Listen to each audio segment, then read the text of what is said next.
Culture Média avec l'invité média du jour et c'est un voisin de bureau qui nous rend visite, Philippe Vandel. Quel plaisir, bonjour Stéphane Bern. Bonjour Philippe, bonjour Lisa, bonjour à tous. On vous entend tous les jours de 16h à 18h sur Europe 1 dans Historiquement Vôtre avec l'ami Jean-Luc Lamoine qui sera là dans quelques instants. Vous êtes une figure de France Télévisions avec notamment Secret d'Histoire mais aussi le village préféré des Français, le monument préféré des Français, le jardin préféré des Français. On voit dans des téléfilms, dans des séries. J'oublie pas la musique, il y a l'Eurovision. J'ai hâte qu'il y ait un vote, le Stéphane Bern préféré des Français pour savoir quelle activité de vous on préfère. Votre actu, c'est la musique classique, l'actu immédiate.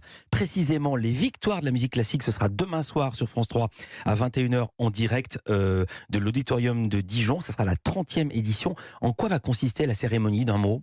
C'est une soirée d'anniversaire, déjà 30 ans. Ce qui est incroyable. Donc la soirée va se diviser en deux parties. D'abord, la remise dans les 7 catégories, avec beaucoup de jeunes talents qui émergent, des chefs d'orchestre. Enfin, ça va être plus resserré, ça va être plus dynamique. Pourquoi ? Parce que il faut laisser la place à une deuxième partie de soirée avec un documentaire fabuleux sur cet anniversaire, justement. C'est-à-dire de voir, moi j'ai trouvé ça tellement émouvant de voir tous ces jeunes qui débutent. Par exemple, Renaud Capuçon à ses débuts, et puis qui ensuite reçoit qu'est-ce que ça a changé pour eux d'avoir la victoire de la musique. Philippe Jarouski aussi, Nathalie Dessay à ses débuts, puis ensuite quand elle reçoit la victoire de la musique. Donc tout ce qui s'est passé en 30 ans et comment ces victoires ont popularisé la musique classique, comment on l'a rendue accessible au plus grand nombre, puisque c'est ça. Il y a Prodige, il y a d'autres émissions. On voit qu'il y a plein de jeunes qui se lancent et tous ces jeunes se sont lancés depuis 30 ans dans la musique classique avec beaucoup de succès. Avant qu'on détaille les catégories, parce qu'il y en a une nouvelle cette année en plus, on écoute la bande-annonce. Mercredi, France 3 met la musique classique sur le devant de la scène. Stéphane Bern vous donne rendez-vous pour un événement retentissant. Des victoires de la musique classique qui fêteront leurs 30 ans. Le talent des artistes de demain, l'excellence des virtuoses d'aujourd'hui et les plus belles œuvres, dirigées par la chef d'orchestre Deborah Waldman.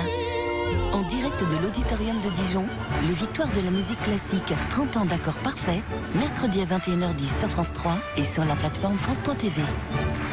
Deborah Waldman qui sera à la tête, à la baguette de l'orchestre Dijon-Bourgogne pour vous accompagner. Il y aura des têtes d'affiche avec vous, vous serez tout seul sur la scène. Comment ça va se passer ? Je suis jamais seul sur la scène, sauf pour faire mes lancements. Mais sinon, vous savez, j'invite toujours des personnalités pour m'aider à remettre les prix. Mais est-ce qu'il y aura des stars ? Est-ce qu'il y aura le Brad Pitt de la musique classique comme pour les Césars ? Mais oui, Nemanja Radulovic, c'est le Brad Pitt de la musique classique. Et il faut dire, il y a des grandes stars. C'est Bertrand Chamaillou au piano, Léa Desandré. Mais c'est quand même cette beauté. Mais il y a des jeunes aussi. Marine Chagnon, regardez cette mezzo-soprano. Là, vous êtes dans les catégories. Oui, parce que c'est-à-dire qu'ils sont c'est les artistes d'aujourd'hui. Mais d'abord, autrefois, mais vous savez, on disait qu'un ténor, il fait quoi pendant un opéra ? Il fait le tour de la diva, et ça lui prend déjà un moment. Moi, j'ai connu Montserrat Caballé, c'est vrai que c'était un véritable monument. Et elle était impressionnante. Aujourd'hui, elles sont mignonnes, toutes menues, ravissantes. Et puis les jeunes musiciens, ils savent se mettre en scène. Regardez, Nemanja Radulovic, quand il arrive avec cette tignasse franco-serbe comme ça, il est incroyable. On a l'impression qu'il va se passer quelque chose, que les chevaux vont arriver sur la scène. Non, je trouve qu'il y a vraiment ces jeunes. Et puis, beaucoup de femmes chefs d'orchestre. Ça, c'est une nouveauté.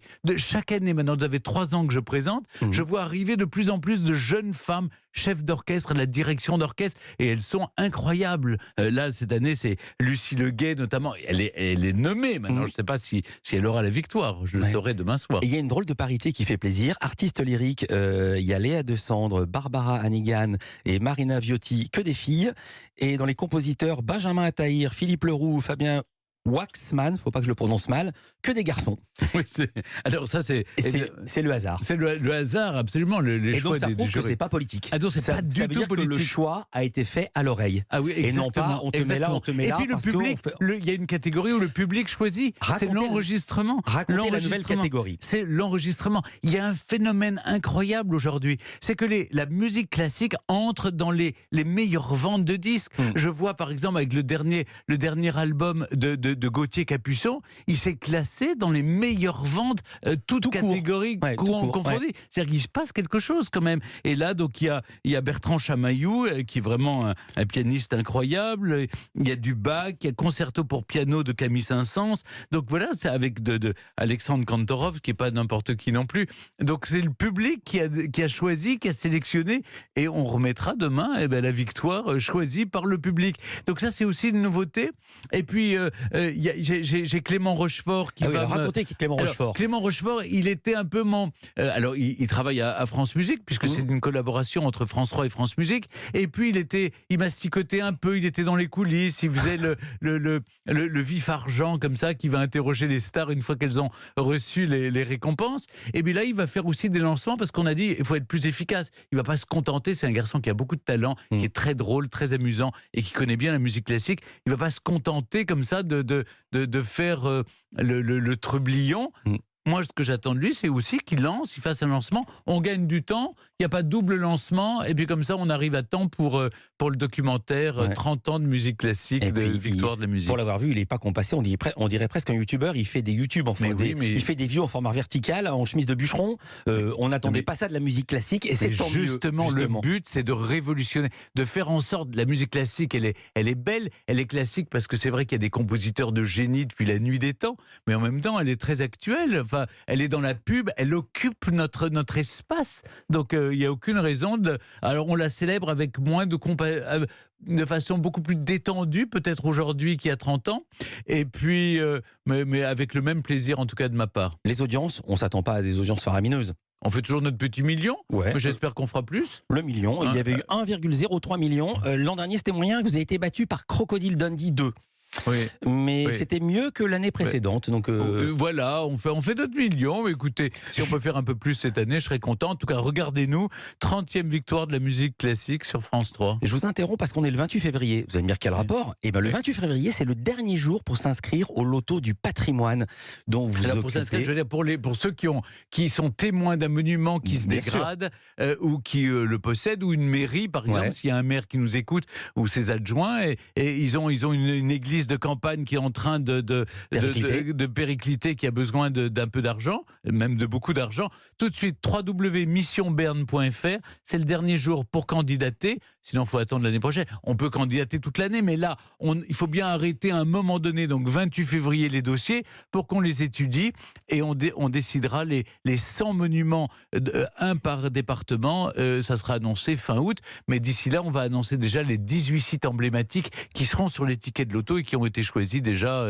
il y a quelques semaines. En 5 ans, le loto du patrimoine a collecté 200 millions et restauré 230 millions et 745 monuments restaurés. J'avais les chiffres du Monde du 13 février, ils sont moins précis que vous au journal Le Monde. Petite question média, en janvier, la lettre de l'expansion indiquait que votre magazine trimestriel Mission Patrimoine, édité par Reworld Media, était menacé de disparition. Que pouvez-vous nous dire à ce sujet ? Je crois qu'ils sont en train de retrouver, enfin c'est pas le mien, c'est celui de Reworld, moi je suis que la figure de proue, mais en fait je crois qu'ils sont en train de trouver des mécènes qui... Le problème, c'est les pages de pub. C'est un magazine qui est superbement bien fait, avec de très belles images, mais c'est toujours le même problème. C'est que la page de pub, vous voyez, c'est difficile de mettre n'importe quelle pub. Donc vous avez une marque de champagne, ou alors vous avez...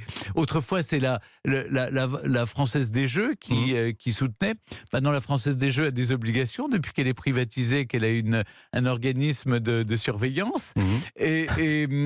Mais j'espère qu'il y aura d'autres mécènes qui vont nous aider, qui vont aider Reworld à financer le magazine. Ça serait dommage.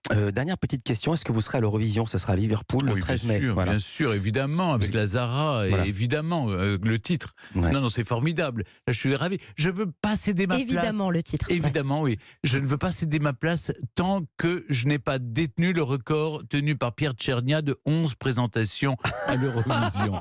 C'est quand les 12 pour les gens qui en ont marre de vous voir. Mais non, ils n'en ont pas marre. Elle tenait le coup il y a encore 2 ans. De toute façon, personne n'a marre de voir ni d'entendre Stéphane Bern. C'était un plaisir de vous recevoir une fois encore. Merci, Elisa. Je rappelle donc les victoires de la musique classique, ce sera demain soir sur France 3 à 21h en direct de l'Auditorium de Dijon, et ça sera la 30e édition. Et puis juste avant, Historiquement vôtre, 16h-18h, cet après-midi sur Europe 1, comme tous les jours.